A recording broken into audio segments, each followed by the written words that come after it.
আলাইকুম গাইস। এই যে আমরা খেজুরের মাঝরায় এই যে জঙ্গলের ভিতরে কাজ করতেছি, যে বড় বড় সাপ আছে, বুঝছেন? বড় বড় সাপ আছে। এই যে পাইপ রাখা আছে, এই যে এগুলো পাইপ।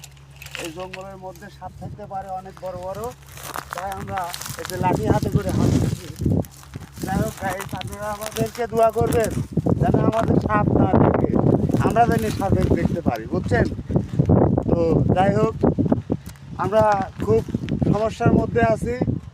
এই যে এত বড় জঙ্গল, এই জঙ্গলগুলো মোট পরিষ্কার করতে হবে, বুঝছেন? আর এই যে আমার হাতে যে লাঠি, এই লাঠিটা দেখে আপনাদের কেমন লাগতেছে এটা লাইক শেয়ার কমেন্ট দিয়ে জানাবেন, বুঝছেন? তো যাই হোক, আপনারা আমাদের সাথে থাকবেন।